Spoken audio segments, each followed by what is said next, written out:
For almost 50 years, that's a long time. Raindancer Steakhouse in West Palm Beach has been an institution in our area. Never before have they shared their secret to their steaks, the ones that made them so famous. That is until right now. We're joined today by the executive chef, Luis Puglias. Good to see you. Thank you for coming by. Thank you for having us. All right, well, I made a big deal about it, and there is some secret, but I mean, a lot of it is just you got to let it sit for a little bit. Well, there's right? a lot more than that. There's a whole bunch of things that we do at the Raindancer that's made us survive for 44 years. That's right. There's a lot of competition. I can't say I was there from the beginning, but you know.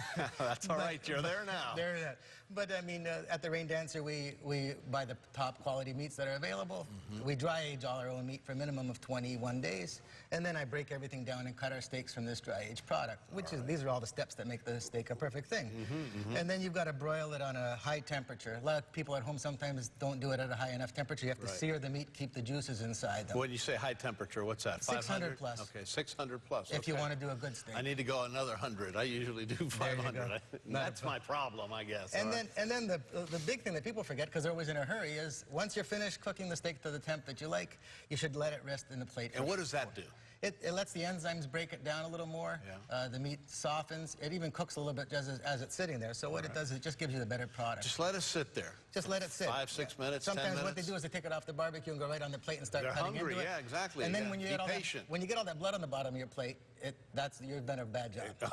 Okay. Okay, good to know. So these are a bunch of steaks that we have available at the Raindancer. All right, what do you have? Filet? The filet mignon. We have a bone-in ribeye, and then we have our porterhouse steak. Beautiful filet section on that one, and then we have our tomahawk. Is a big tomahawk. Well, that's for shareable for two, or if someone that's really hungry, and then our strip steak, which is traditional. And you say a lot of times people, they make the mistake of maybe over-seasoning? Yes. We use just the sea salt and olive oil in our steaks. You want the flavor of the meat to come through. You don't want to bury it with a lot of different spices. If you want something on the side, whether a béarnaise sauce or something like that, but the steak should be cooked simply. A lot of times people use butter. Is that okay, or does that burn it too much? Olive oil is better than butter. At the Raindancer, we do it always just with, like I said, sea salt and olive oil with all our steaks. All right. Well, there's always, rare, medium, well done, whatever. So, there's the hand test. What is that about? Well, there's different ones that you use, but the one I use the best at the hotels was if you just take your hand loosely between your thumb and your index finger, that's a rare steak.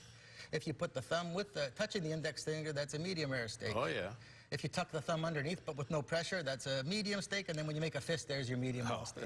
There's shoe leather, right? And that works with most people's hands. There's other ones that they can do, but I find that one works. Now, as a chef, you don't like it well done, right? No, we at the Raindancer, we prefer that people do their steaks, medium and under, to get the best quality of the steak and what you're eating. All right. Now, most people think that the best steak is the expensive steak or the filet mignon, but you say that's not always the case. That's not necessarily the truth. The important thing is when you go grocery shopping to buy something that's well aged. Age is probably the most important thing above the quality of the steak, and you've got to buy something particular for what your use is. A sirloin steak, if it's aged properly and marinated, is a great steak. It doesn't have to, and it's a third of the price of a filet mignon.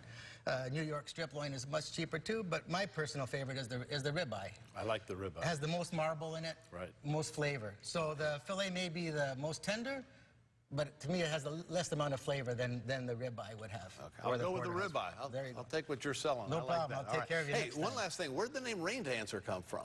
Well, that was a name established by the original owners. Like we said, 44 years ago. I was nowhere near that time. But it's a beautiful name. Raindancer. I love it. That's right. Chef, thank you. Happy holidays. Thank you for having me. And anybody who wants to come next time at the Raindancer, just ask for Louis, and I'll take care of you. Make sure you have a pleasant environment. Chef Louis, he'll hook you up. There you go. Thank you so much. No problem. Let's go back to Steph. All right, sounds good. Thanks. Well, still.